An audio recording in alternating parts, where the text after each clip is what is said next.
I'm Jeff Philbin. This is Dinner DeeAs. This week we're celebrating something big, something juicy, something grilled, something stacked, and something absolutely iconic. Our Big Burger Week starts now.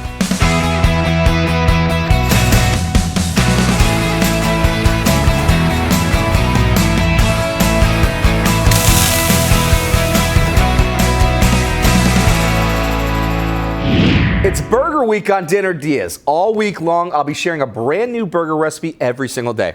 We're talking seafood burgers, plant-based twists, regional favorites, and maybe even a burger that gets a little, well, over the top. We're kicking things off with the foundation. It's Burger 101, a back-to-basics masterclass that'll show you how to build the ultimate burger, literally from the ground up. Now, if you know me, you know this. I've got a ritual. Every time I visit a new city, I have to find their best burger. I'm a man on a mission here, my friends. Whether it's H&F Burger in Atlanta, Matt's Bar in Minneapolis, the Neon Pig in Oxford, Mississippi, or family favorite, Little Jack's Tavern in Charleston, South Carolina, I've tasted my way across the country one cheeseburger at a time. And today's recipe is inspired by all of those bites and by one man who knew how to kick back and enjoy a good burger by the beach. Jimmy Buffett. In honor of his iconic Cheeseburger in Paradise, we're celebrating by combining a custom beef blend using chuck, brisket, and short rib, a homemade Heinz 57 style sauce that brings the tang and the sweet heat, and because no burger is complete without a side, we're making the best French fried potatoes you've ever had. Hand cut, double fried, crispy on the outside, fluffy on the inside. So how to get a homemade fry that is going to be absolutely perfect? You need some tools. You need a mandolin, because if you have a mandolin, it's going to help you achieve the absolute perfect cut of a fry that gets you a matchstick like this. So you're saying to yourself, Jeff, that looks great. You got that out of the bag. No, I didn't. Here's how you're going to be able to get it just the same way. Always think about safety first, folks. When they give you your mandolin, and you might be buying this online and they have the glove with it, don't throw it away and say, oh, I'm never going to use it. You always have the glove, okay? You have to have the glove.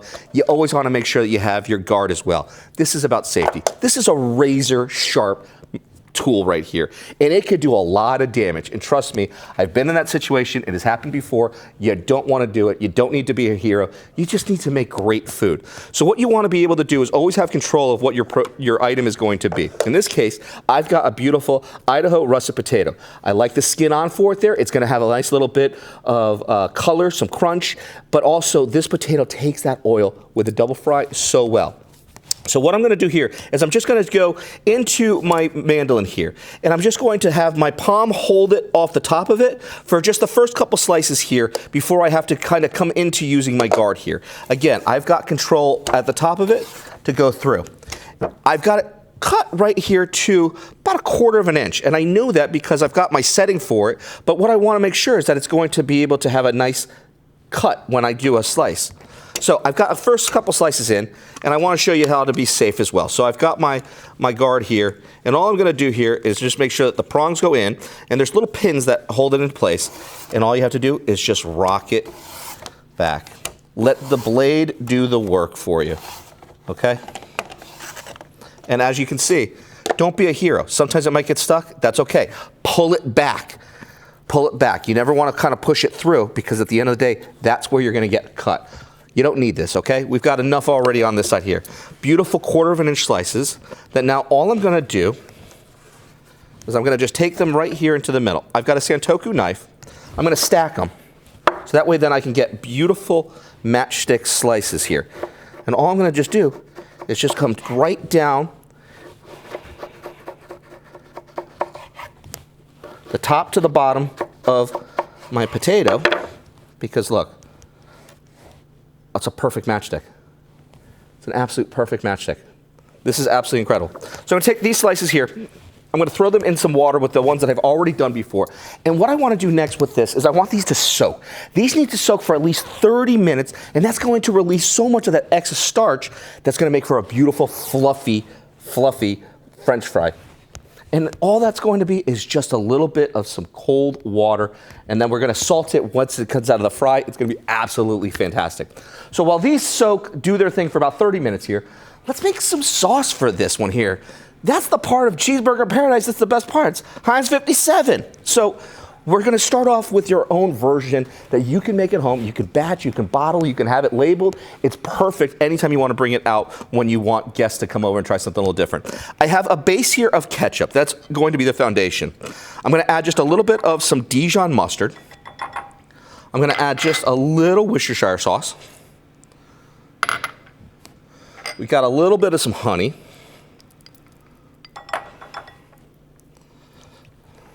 A little vinegar here.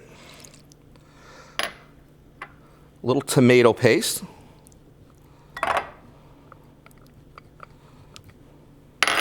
I like to add just a little dash of some hot sauce.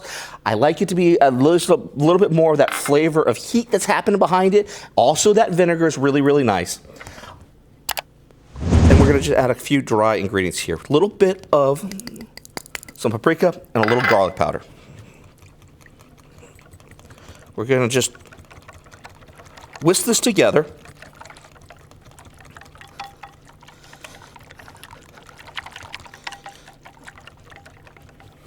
And let's take a little bit of a taste here. Better than the stuff you can get on the shelf right there. That is absolutely out of this world fantastic. Don't forget, recipes for this sauce, how to make the best homemade French fries, and the burger are all at DeeAs.com. Just open your phone's camera like you're taking a photo of the screen, and when the black and white box is in frame and in focus, a link will pop up. Just tap it, and boom, you, my friend, are in burger heaven. We got to take a quick break, but when we come back, how to fix yourself the finest French fries this side of, well, France. And meet the meat I use for my ultimate burger ahead on Dinner DeeAs.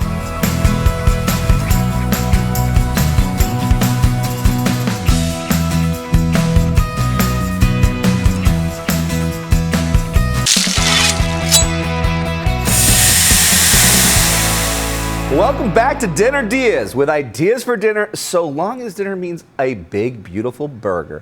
For this week anyways, because it's our first ever burger week. And I'm sharing a recipe that celebrates the best of the best burgers I've traveled and tried on my excursions across the country. My cheeseburger in paradise. Before the break, we started on our side and sauce, using a mandolin on the task it was made for. Well, maybe making the absolute perfect French fries? Yeah. Then soaking them in water to get any excess starch out.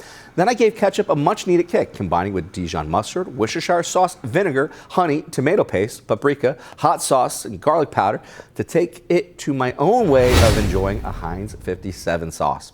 Now, we've got our fries here that have been soaking in the water here. And you might say to yourself, wow, that was clear water when Jeff started, and it looks a little bit cloudy now. You want that. That is all of that starch. It's going to change a little bit in color. Don't be afraid. We're going to just take this over here, and I'm just going to drain them into a colander. Now, if you didn't soak them, you just have a starchy potato that's not going to allow for the fluffiness that's happening inside. See all that starch right over here? That's everything. That's what you're trying to get rid of. So we're going to just take these back over here. Give them a nice little shake. Since these are going to go into oil, we want to try to get as much of that water out as possible. And I like using a colander here to be able to help drain that piece for me. But I also like to pat dry them as well. Now, we're going to do 2 batches to make our French fries. The first one's going to be hovering about that 300 degrees. This is what's going to take it to be a nice little softness and the paleness before it gets that nice crunch. This is going to make that light, fluffy mashed potato piece to it. Now, because I say it's about that 300, these were in water, so this is going to cool down my temperature of my oil. That's okay, but I want to keep the oil as close to that 300 as possible. I also don't want to dump them all in at one time. So you're just going to take their first little bath here.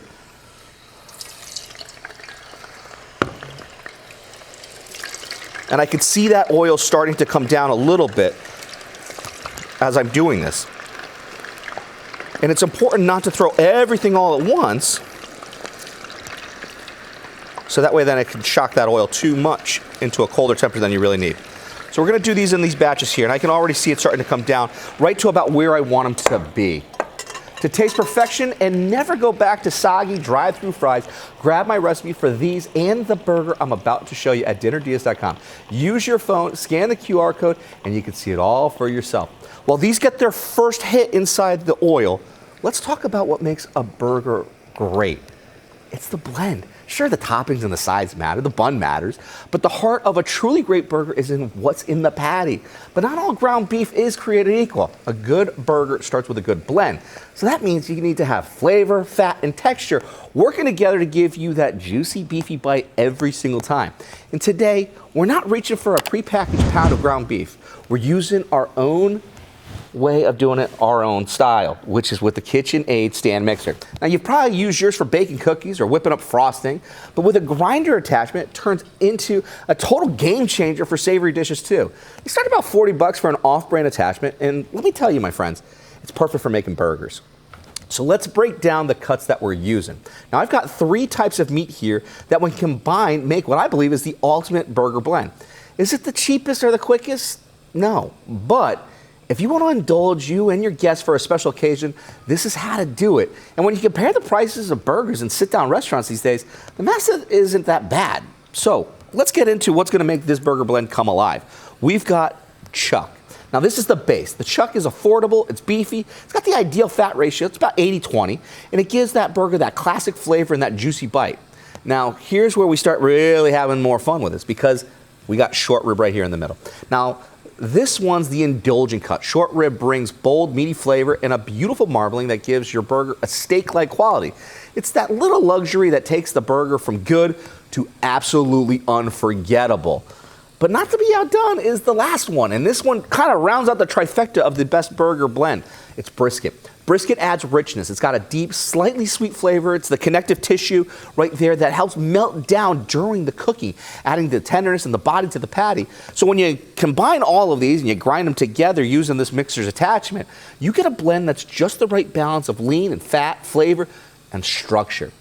It's going to cook absolutely beautifully. It's going to hold together without any fillers. It's going to deliver that sizzle crust on the outside with a juicy center. We all know we want that when it comes to a burger. So let's go ahead and run this through the grinder, shape some patties, and maybe we'll get some ready for that sizzle in a little bit. Now, all I'm going to do here is I've got my KitchenAid grinder already on and moving here.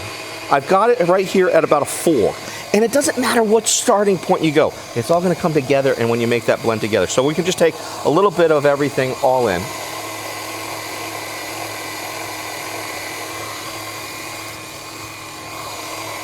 And to help feed it through,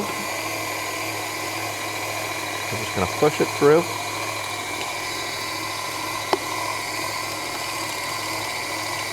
As the grinder is going to do all the work for us.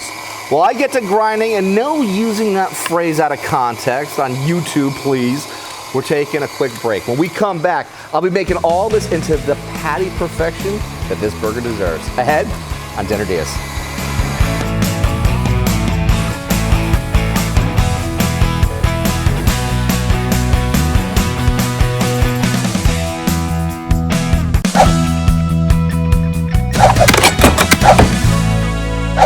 Welcome back to Dinner DeeAs. It's Burger Week. Every day this week, I'm sharing a different recipe from my favorite food group. And starting it off right with the ultimate patty, making my custom cheeseburger in paradise. Before the break, I heated the oil for the first cook of my homemade French fries, cooking in batches until they were soft but still pale, while I got the cuts of meat prepped for the patties, using a grinder attachment on the KitchenAid to make my own burger blend of chuck, brisket, and short rib, and finish that up during the break. Now, we pulled these fries out, and these are exactly what we want. This color here is pale, they're soft, they're soggy, and that's okay. We want to let these cool for a little bit here, because what's going to happen is that they've got this beautiful, soft mashed potato consistency in the inside. That second fry at 375 is going to lock it all in. It's going to create that crunch factor around it. Let's finish up our patties over here, and this is exactly what you want to see over here. You see a little bit of the speckling of fat inside there? That's absolutely fantastic. We just got a little bit more to go. Now we're going to just throw right in and get those last few pieces in. But the color is absolutely vibrant, and that's how you know that it's going to be as fresh, beefy, meaty flavor. You don't have it sitting out at the butcher counter. I want this one right here. That fat right there, that's the one I'm going with. And that's it. Get all that last bit. And this is a part where it's just like when you think that you're kind of done with thinking it's ready, just keep it at that same speed. You don't want to over-force it. I've had it at a 4 the entire time, and I just let the grinder do its work. Because if you go too fast, it's not going to process right. It's going to actually start spreading out from behind the seals of everything, and it's not really going to do the grind. Just let it do its thing, and it's going to be absolutely worth it in the end. Now we have this beautiful mix here that just brought everything together. And that fat is speckled, as I say, and looking inside everywhere. So all I'm gonna do is just kind of roughly bring it together with just my fingertips here, just so I can make sure that as I was doing this in batches, I'm not just getting the bottom of just the brisket or the top of just the chuck, but it kind of all comes together a little bit. And then what I wanna do here is just form a nice patty. I'm gonna start with about a baseball here and just add a little bit more. And I don't want to really truly mash it all together, because what I really want to do is make sure that it's going to have that nice loose consistency as well. Sometimes when you make it too firm, it just becomes not a beautiful burger that you want. So we're just going to take a few patties over here. Now these are about, I'd say about 8 ounces that I've been going for, and I'm eyeballing, but because I like burgers so much, they're probably my favorite food, and everywhere I go, I have to have one. I kind of know exactly what I need. This one's just a little bit too big here. Let me get one more here.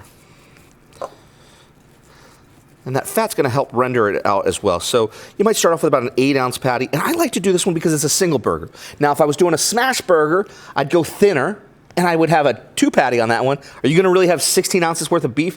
I don't think so. So at that part, you're maybe about 4 ounces to get you back up to that 8. So here's really where you kind of start with when you're doing a nice single cheeseburger like we're doing.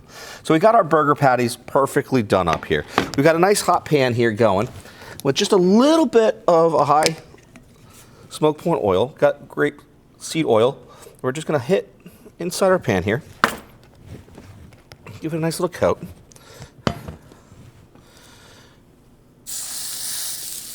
And the absolute most beautiful song that a kitchen can sing to you is that nice little bit of our crust here forming. We're going to hit it with just a little bit of some salt. We're going to hit it with just a little bit of some pepper.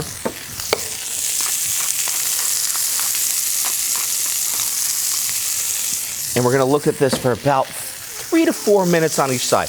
I'm not going to truly go in and give it that smash. I do not want to do that.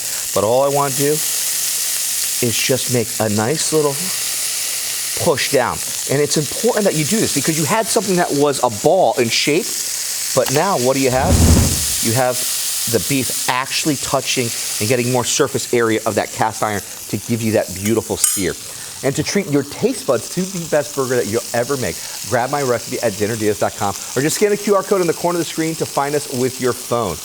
Now, we've had this oil rise up to where we need it to be, 375. This is now going to lock in all of that beautiful fluffiness of our potato to give us this beautiful crust that we're needing and wanting out of it. So we're just going to drop them back in. And as you can see, these are soggy, but they won't be for long. This is going to take about 3 minutes here to get that beautiful golden brown delicious that we here in the Dinner Deas kitchen absolutely love, and you will too. The fries are frying. The patties, well, they're pattying. So we're taking a break. When we come back, it's food o'clock somewhere as I finish up my cheeseburger in paradise. Ahead on Dinner Deas.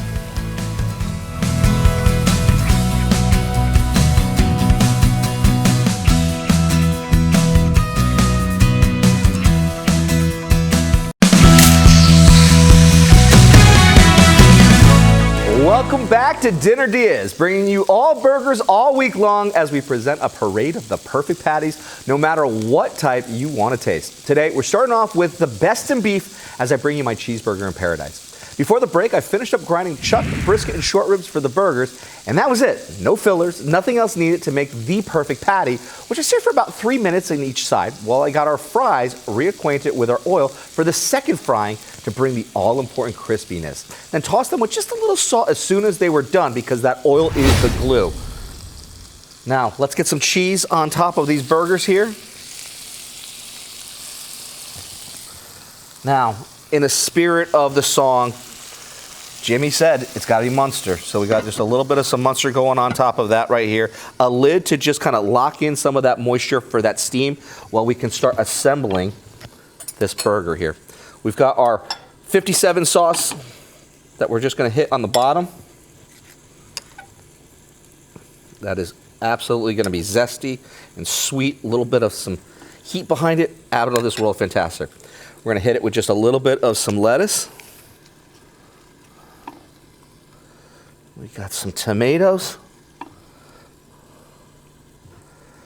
We got just a nice little bit of some onion on top of that.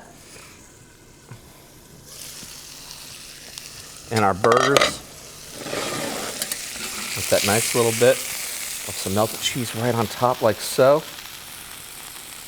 For it all to fit right on there.